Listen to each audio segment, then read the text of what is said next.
मुख्यमंत्री कल्वकुंटला चंद्रशेखर राव ने विधानसभा में ऐलान किया है कि तेलंगाना के हर निर्वाचन क्षेत्र में वेज और नॉन वेज मार्केट उपलब्ध कराए जाएंगे।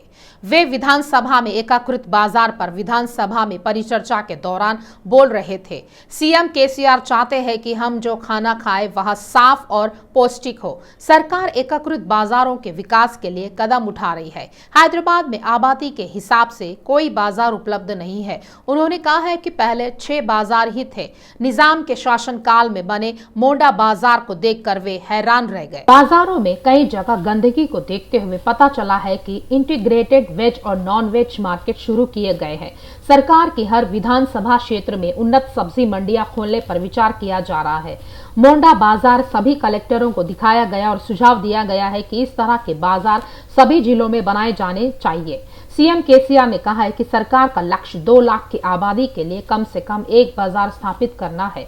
इसके अलावा उन्होंने खुलासा किया है कि सरकार नकली बीजों के खतरे के बिना सभी उपाय करेगी।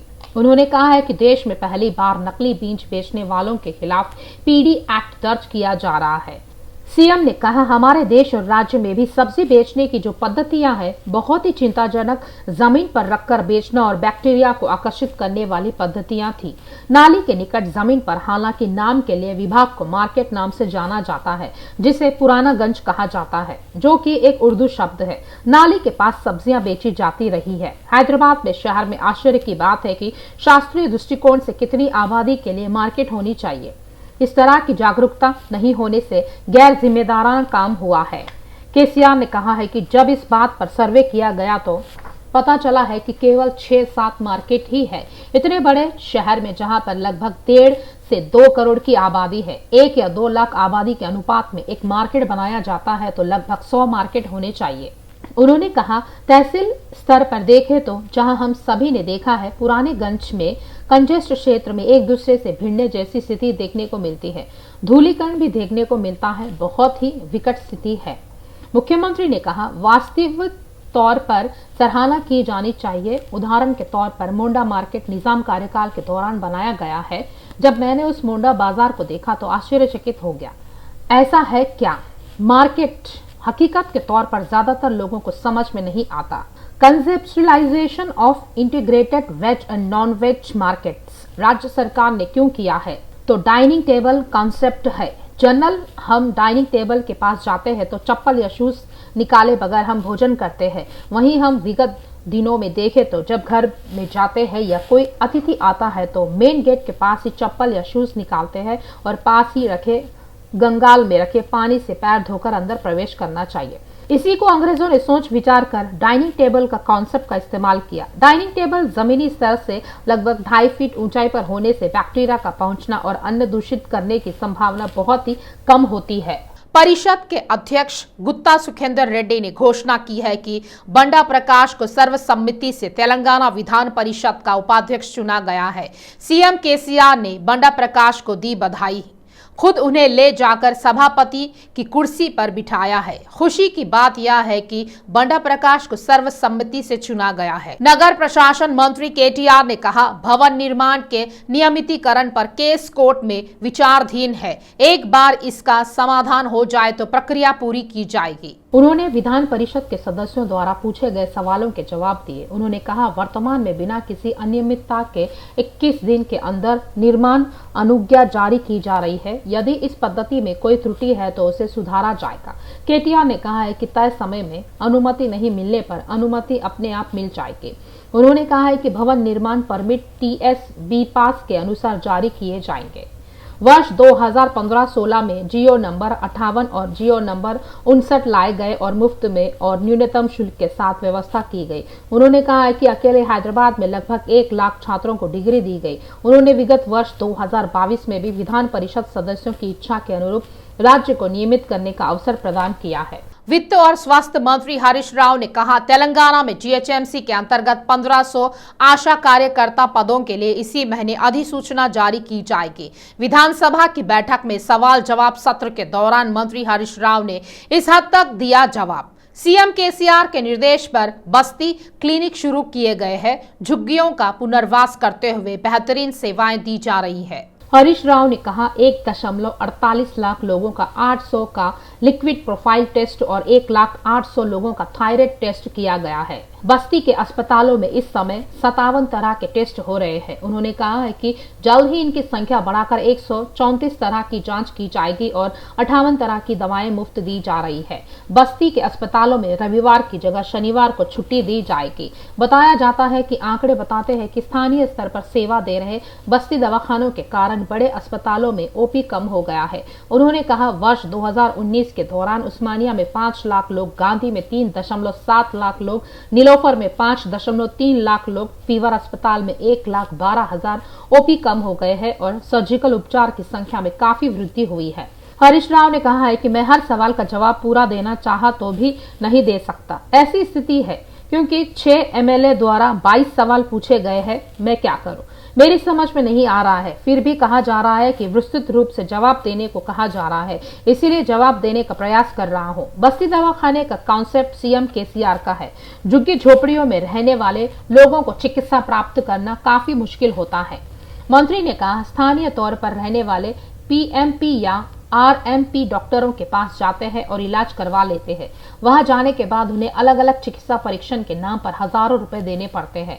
साधारण तौर पर खांसी, बुखार या सर्दी व सिरदर्द होने पर चिकित्सा परीक्षण की सलाह दी जाती है। इससे इन गरीब लोगों को आर्थिक भार वहन करना पड़ता है। इन बातों को ध्यान में रखते हुए बस्ती दवाखाने का कॉन्सेप्ट अमल में लाया जा रहा है। स्वास्थ्य मंत्री ने कहा इन बस्ती दवाखाने के बनने से बड़े पैमाने पर सफलता मिल रही है। आर्थिक पिछड़े लोगों की चिंता को कम किया जा रहा है। बस्ती दवाखाने दोस्ती दवाखाने की तरह काम कर रहे हैं। लोग भी इसका लाभ प्राप्त कर रहे हैं। उन्होंने एमएलए विवेक गौड़ द्वारा पूछे गए सवाल दवाखाने में कितने प्रकार के चिकित्सा परीक्षण किया जाता है, इस पर जवाब देते हुए कहा 57 प्रकार का चिकित्सा परीक्षण किया जाता है। मंत्री एर्राबेल्ली दयाकर राव ने साफ कर दिया है कि बीआरएस के शासन में राज्य के ग्रामीण इलाकों में बदलाव आया है। उन्होंने कहा है कि तेलंगाना को परेशान कर रही केंद्र सरकार को भी गांवों को अवार्ड देना पड़ रहा है। परिवहन मंत्री पुव्वाड़ा अजय ने स्पष्ट किया है कि राज्य सरकार आरटीसी को मजबूत करने के लिए प्रतिबद्ध है। विधानसभा में हुई बहस में बताया गया है कि आरटीसी को लाभ में लाने के लिए कई उपाय किए गए हैं। भाजपा प्रदेश कार्यकाल के निकट तनाव स्थिति बन गई। आपके नेताओं ने जब भाजपा कार्यालय का घेराव करने की कोशिश की तो पुलिस ने उन्हें रोक दिया। इस पर पुलिस और आप नेताओं के बीच कहासुनी हुई। एक तरफ बीजेपी तो दूसरी तरफ आपके नेताओं के नारों से इलाके में तनाव का माहौल बना रहा। पुलिस आपके नेताओं को गिरफ्तार कर पुलिस स्टेशन ले गई। तेलंगाना आप पार्टी प्रदेश समन्वयक डॉक्टर सुधाकर ने आरोप लगाया है कि प्रधानमंत्री मोदी अपने भ्रष्ट शासनों को जारी रखे हुए हैं और सीबीआई ईडी के साथ अवैध मामले बना रहे हैं और गैर भाजपा सरकारों को आतंकित कर रहे हैं। पीड़ितों ने कहा है कि केसीआर और केटीआर ने बोडुप्पल वक्फ बोर्ड पीड़ितों के मुद्दों को मीडिया, विधायक इटेला राजेंद्र और रघुनंदन राव ने सरकार को अवगत कराया। इस पर सीएम केसीआर व मंत्री केटीआर ने संज्ञान लिया। मंत्री मल्लारेड्डी ने विधानसभा बैठक में वक्फ बोर्ड की इस समस्या और 7,000 प्रभावित परिवारों का जिक्र करने की मांग की। उन्होंने अपना दुख व्यक्त किया है कि जब नौकरी में एपी में स्थानांतरित कर कर्मचारी अपनी पत्नी और बच्चों को बोडुप्पल निवास में छोड़कर ऐसी स्थिति में काम करने चला गया जहां उसे नहीं पता था कि अपने परिवार और घर के साथ क्या करना है। कर्मचारी के साथ बोडुप्पल वक्फ बोर्ड के पीड़ितों ने संयुक्त कार्य समूह ने न्याय के लिए सड़क पर उतरकर विरोध प्रदर्शन किया। इस सभा के साक्षी के रूप में केटीआर ने बोडुप्पल वक्फ बोर्ड से पीड़ितों को तुरंत कानूनी गारंटी देने का अनुरोध किया। कांग्रेस विधायक दल के नेता भट्टी विक्रमार्का ने कहा है कि जवाहरलाल नेहरू ने देश के लिए बहुत कुछ किया। उन्होंने कहा है कि मोदी के पास वैज्ञानिक दिमाग नहीं है। उन्होंने आलोचना करते हुए कहा है कि कोरोना आया तो दिया जलाने, ताली बजाने की सलाह दी। उन्होंने शिकायत की है कि केंद्र तेलंगाना राज्य को पानी के आवंटन में देरी कर रहा है। भट्टी विक्रमार्का ने मांग की है कि केंद्र और राज्य सरकारें खाड़ी श्रमिकों के कल्याण के लिए धन आवंटित करें। भट्टी ने राज्य सरकार पर दवा के लिए कम फंड आवंटित करने का आरोप लगाया। उन्होंने राज्य सरकार से जल्द बंजर भूमि का टाइटल देने की मांग की। भट्टी ने आलोचना की है कि सरपंचों को कठिनाइयों का सामना करना पड़ रहा है क्योंकि राज्य सरकार ने ग्राम पंचायतों को केंद्र द्वारा दी जाने वाली धनराशि को रोक दिया है। साथ ही भट्टी विक्रमार्का ने कहा है कि उन्हें रहने की ऐसी जगह लानी चाहिए जो गरीब लोगों को 100 गज जगह दे। हैदराबाद शहर के निकलस रोड वेन्यू पर धूमधाम से शुरू हुई प्रतिष्ठित फार्मूला ई वर्ल्ड रेसिंग चैंपियनशिप का समापन हो गया है। भारत में पहली बार विश्व स्तरीय रेसर ने हैदराबाद स्थल पर प्रदर्शन किया। दौड़ शनिवार दोपहर करीब 3 बजे शुरू हुई और 1.5 घंटे तक चली। एमआईएम विधायक अकबरुद्दीन ओवैसी ने विधानसभा की बजट बैठकें महज 7 दिन में होने पर नाराजगी जताई है। उन्होंने कहा है कि अच्छा होता है कि विधानसभा की बैठकें कम से कम 20 दिनों तक होती, अगर होती तो कम से कम 25 मुद्दों पर अल्पकालिक चर्चा का मौका मिलता है। अकबरुद्दीन ने कहा है कि पिछले साल कोविड के कारण विधानसभा सत्र छोटा कर दिया गया था और इस बार भी इन्हें कम दिनों में आयोजित करना उचित नहीं है। उन्होंने याद दिलाया है कि वर्ष 2014 से 18 के बीच जहां 126 दिनों के लिए विधानसभा सत्र आयोजित किए गए थे, वहीं वर्ष 2018 के बाद से विधानसभा का सत्र केवल 67 दिनों के लिए हुआ है। उन्होंने स्पष्ट किया है कि लोकतंत्र के सक्रिय होने के लिए विधानसभा की बैठकें होनी चाहिए। Second time that the budget session has been held during the month of February. The first time it was in the year 2019 when vote on account budget was presented, sir. It is incidentally the first time when the state budget has been passed in the month of February itself. The session lasted just 7 days of sitting, and apart from the discussion on motion of thanks for the governor's address for a day and general discussion on the state budget for a day, and discussion was held on 37 demands, almost 12 to 13 demands in a day, sitting till late, 11 o'clock. We also sat till 12 o'clock late night, midnight I would say, sir. And 37 demands for 3 days, and questions were taken up only on 4 days, sir. Sir, I wish the budget session would have continued for 20 days of sitting so that we could have had more time to debate on budgetary demands and for short discussions on key issues facing the state and the people. Sir, I had given a letter to the Honorable Chair, Speaker Saab. On the eve of the current session, we had identified 25 issues for the short discussions on behalf of our party. Sir, I would also like to point out, during the year 2020 and 2021, the budget sessions were curtailed on an account of COVID pandemic.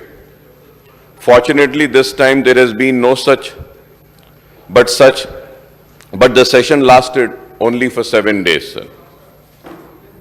Sir, as per the assembly records, the current assembly has met for only 69 working days since the assembly elections were held in December 2018, sir. So that during the previous term, that is for the year 2014 and 18, the assembly sittings were held for 126 days, sir.